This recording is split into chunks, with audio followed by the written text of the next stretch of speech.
সিজদায় চলে যাব এরকম করে আল্লাহু আকবার বলে এরকম সিজদা দিব।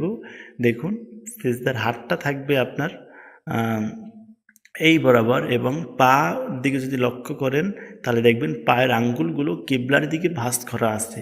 এরকম করে আমরা সিজদা দিব, নাক কপাল ঠেকাইতে হবে।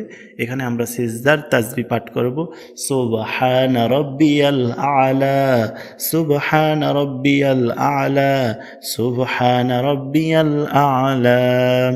প্রিয় দর্শক, আমাদের সিজদার তাসবিহ আদায় করা শেষ। এখন আমরা সিজদা হতে উঠে বসবো। আল্লাহু আকবার।